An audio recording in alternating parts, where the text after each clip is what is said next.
Welcome to a Deep Dive. Today we're tackling a stack of sources centered around Anna Quindlen's novel, Object Lessons. Hmm. We've pulled excerpts from the book itself, dipped into different reviews, offering varied takes, Right. and even found some direct insights from the author, courtesy of a Reader's Guide Q&A. And our mission today is really to go through this material with you, extracting the absolute most important nuggets, the characters, the key themes, those like surprising details Yeah. that stick with you, just to give you a clear, insightful picture of this story and, understand why it still resonates. Think of this as your shortcut, basically, to really getting a feel for the world Quinlan creates, seeing how it landed with critics and readers, Hmm. and hearing the author's own thoughts on what she was exploring. So we're going to look at the setting, the intricate Scanlan family dynamics, Yeah, complex stuff. the powerful character journeys, and how change really sort of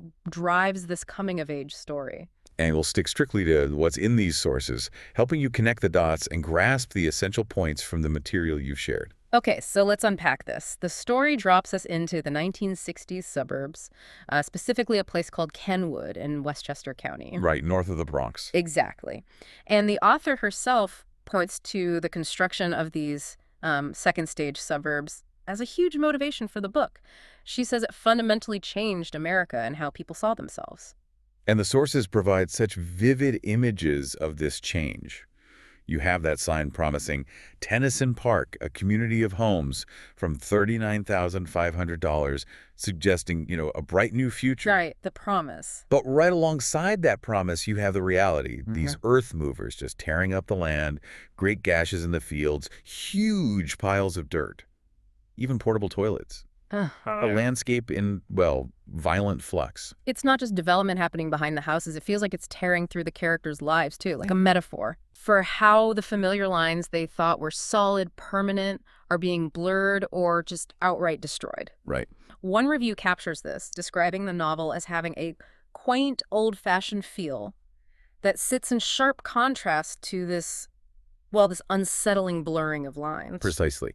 It's using this visibly changing environment to force a hard look at the old ways and mores, as Quindlen describes it. Mm-hmm. We see Maggie, the narrator, noticing the curb where she and a friend wrote their initials Oh, yeah.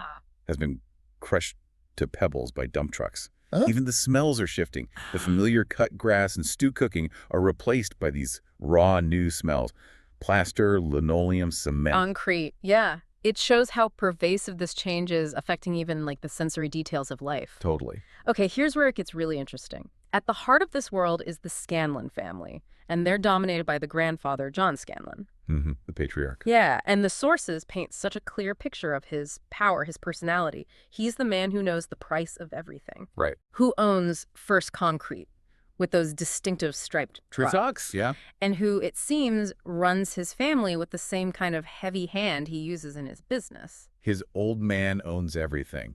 That quote from a character really says it all, doesn't it? It does. John Scanlan represents this powerful resistance to change. He dislikes Pope John the 23rd and the changes in the church because, well, Bad for business. bad for business. Yeah. Exactly. Yeah. He even blames the president's widow for a decline in the hat industry. Wow. And he hates the Kennedys, seeing them as second-rate Scanlans. Ouch. The sources even have him lumping the president and the Pope together as the two Johns responsible for unnecessary change. It just shows how he sees everything through the lens of his own, like, rigid worldview and business interests. And this control, it extends so intensely to his son, Tommy. He wants to dictate where Tommy's family lives, a better neighborhood. Right.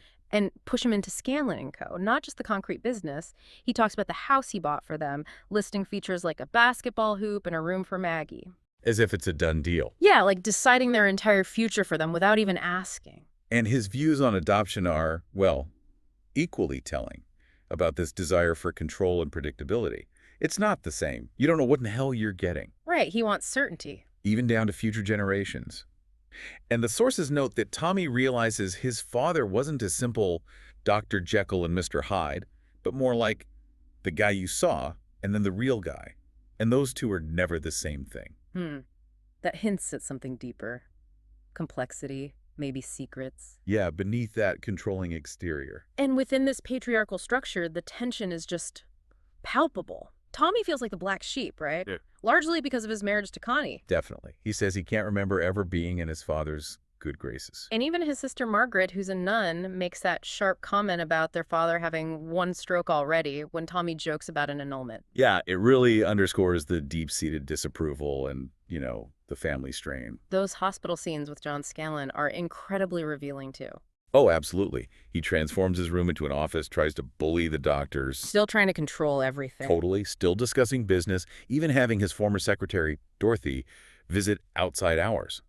His focus is relentlessly on control, telling Tommy to move for your mother, correcting his sister on how she addresses Tommy. Even his last words about the roast beef being tough. Right. It just highlights his grounded, unyielding, and maybe kind of limited perspective. A review specifically calls the novel a richly developed portrayal of life within an Irish Catholic family, and these details, they absolutely bring that world to life. They really do. A specific set of rules, expectations, pressures, and yeah, those hidden layers. It's a world where, as another source puts it, human nature is understood, even if it's not forgiven. Okay, let's shift focus now to Connie, Maggie's mother, because her background is such a critical contrast to the Scanlans. Right, she's raised in the Bronx. She's Italian Masa. Mm-hmm. And we hear from that stone carver at her father's cemetery who remembers her wedding day. Yeah, like a little bird. Yeah, seeing her emerge like a little bird. Beautiful but small. He even tells her grandfather not to worry that Tommy wasn't Italian, calling him an American boy. It just immediately sets her apart. And her struggle to adapt to the suburbs after coming from the city is really visceral in the sources. Oh, yeah. She finds the suburban sounds sneaky compared to the primary color of city noise. She's afraid to play music loud, worried about the neighbors. The silence itself presses in on her like a damp hand. It's such a chilling description. It really is. And these quiet internal moments, they just highlight her disconnection. Staring at her good china, feeling it's too good for every day. Right, like a vestige of some foolish feeling she had once had about what her adult life would be like. And she goes all day without looking in a mirror, wondering if she'd have no reflection in the glass, as if she were a vampire. That vampire image, Yeah. it's a powerful symbol of feeling unseen, maybe even like non-existent in this new life. It really sticks with you. And her relationship with touch is another fascinating detail from the sources. She loves the tactile world, running her hands over things, including the real silk skins of her babies, but then feels guilty about it. Right, and touch with Tommy feels deliberate, something they have to be determined to touch, not just casually, not out of the blue. Yeah, that speaks volumes about their marital intimacy, or lack thereof sometimes. We definitely see the strain in her marriage to Tommy. Yeah. The arguments, moments of physical connection, sure, but also significant distance, sometimes sleeping in separate rooms. And there's that heartbreaking detail where she realizes the connection with Maggie has slowly vanished. Yeah, even admitting to herself moments where she felt like killing her daughter with the growing pains of their relationship. It's raw. Really raw. Yeah. So the encounter with Joey Martinelli is like a pivotal moment for her. Huge. She kisses him, experiences pleasure, but the most significant insight from the sources is her realization during the kiss that she's pregnant. Right. And that feeling of detachment of watching herself from outside. Why, it's true. I look wonderful. It's a moment of seeing herself paradoxically through this transgression. Exactly. And afterwards, she understands that marriage gave her a sense of security, safe enough to hurt people without even knowing it, secure enough to be surly with Tommy and ridicule his family. So the security allowed for, well, bad behavior almost. In a way, it made her a person so complete, and the source suggests that doing something selfish and wrong might have been the very act that allowed her to finally become whole and, like, see herself in the mirror for the first time. Wow. That's complex. A messy journey. Totally messy. She learns to drive, initially seeing it as a path to save herself, but later faces the acceptance of her powerlessness when she tries to confront John Scanlan about the house. But then her strength emerges later, right? In the hospital. Yes. When she can look John Scanlan in the face and forgive him, realizing she had saved Tommy, not the other way around. How? By keeping crucial knowledge from him, knowledge that would ruin his life. Ah, okay. So that evolution from feeling like a vampire to seeing herself through this moment of rebellion to quietly accepting this profound responsibility, it shows her immense internal change. Absolutely. And then there's Maggie, right? Yeah. The 13-year-old at the center. Our Brilliant protagonist, as one review calls her. Yeah, through whose eyes we see so much of this world. And her life, too, has its familiar lines blurred, shifted, or destroyed during this transformative summer the novel covers. She's got that sharp, critical eye of a teenager observing the adult world. Definitely. Uh-huh. She sees her parents dancing as artificial, like they were in a movie. Mm-hmm. And it's after talking to Mr. Gennaro at the cemetery that she sees her parents as human beings with a secret and tenuous connection to one another for the first time. That's a big shift in perspective for a kid. Huge. And she intensely grapples with her own identity, especially within the Scanlan family.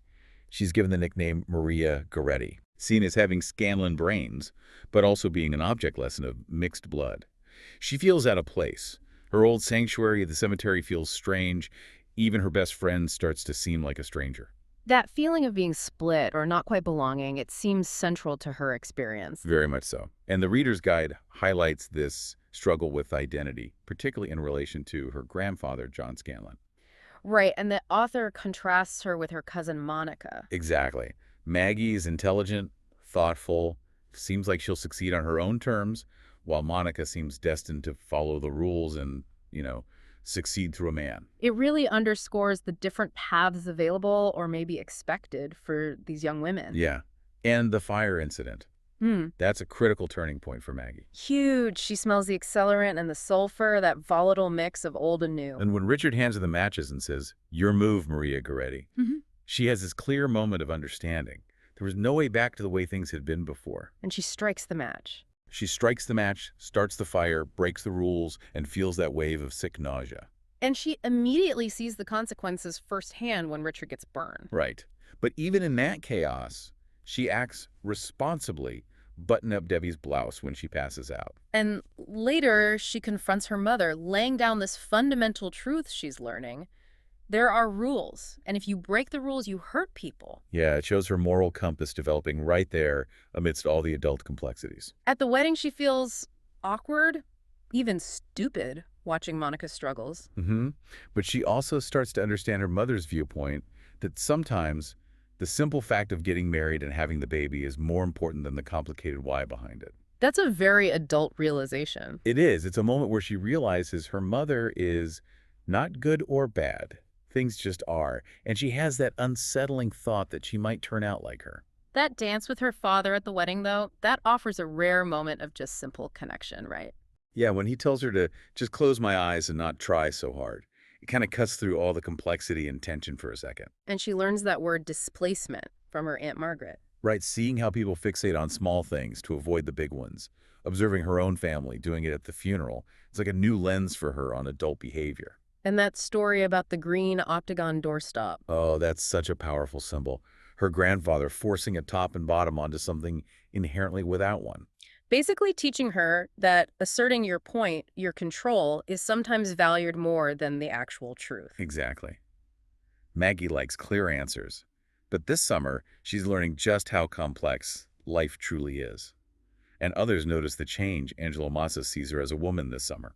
So this deep dive, it really brings to the surface the intricate web of connection and disconnection running through the novel. Absolutely. Connie's sense of isolation in the suburbs, her difficulty with easy physical touch, the distance and brief moments of closeness in her marriage with Tommy. And the grandmother, Mary Frances, she offers another perspective on family dynamics. Yeah, contrasting how their father sees children as a lump, applying rules universally while a mother sees them as individuals. And her story about her stillborn baby girl, baptized and kissed. It's heartbreaking. A child sometimes more real to her than her living ones because she never disappointed. It's a profound insight into the pressures and unexpressed grief within the family. And underpinning so much of the story are the secrets, right? The hidden truths. Definitely. John Scanlan's relationship with Dorothy, the stillborn child buried in his cemetery plot, Monica's hidden pregnancy, Connie's kiss with Joey, Maggie starting the fire. These secrets are like these invisible currents shaping everyone's actions and relationships. As Tommy discovers about his father, it's not Jekyll and Hyde, but the difference between the perceived person and the real one. Never the same thing. Right. That review calling the novel a triumphant story of overcoming stereotypes and prejudices, selfishness and loneliness, dissatisfaction and betrayal, and finding love. Yeah, it really seems to encapsulate these threads. It's about understanding, if not always forgiving, human nature in all its, well, messy reality. So, we've taken a deep dive into Anna Quindlen's object lessons, exploring the shifting suburban landscape, the formidable Scanlan family, Connie's introspective journey, and Maggie's coming of age amidst secrets and these complex relationships. We've seen how the sources reveal Quedlin's masterful use of specific details, Hmm. from striped trucks and forgotten china to cemetery plots, a green doorstop, the smell of fire, Hmm. to build this tangible world and bring the characters' internal struggles vividly to life. Huh. The stark contrasts, city and suburbs, old ways and new, appearance and reality, they really illuminate the universal human experiences of navigating change and discovering identity. So, why should you care about this deep dive? Because it offers you a window into a powerful, character-driven story that resonates deeply with themes of family, identity, and confronting change things we all face, right? Yeah. It shows how our backgrounds and relationships shape us, and how moments of crisis or quiet realization can reveal who we truly are. The authors comment that the book is a metaphor for looking hard at old ways and mores. Well, that's something we're all called to do throughout our lives. Yeah, this deep dive gives you a really rich foundation for understanding the novel's world, its key players, and the critical reception it received. It highlights the emotional depth and nuanced perspectives that make the story so impactful. Okay, so for a final thought to leave with you, consider this. The author notes that it's not the dying I mind, it's the changing, is a statement typical of John Scanlan. Right, the ultimate resistance. Exactly. And we see characters like Maggie and Connie who are fundamentally shaped by and perhaps even, embrace change, contrasting sharply with those like John Scanlan who resisted so fiercely. Mhm. So, what does this novel ultimately suggest about the human relationship with change?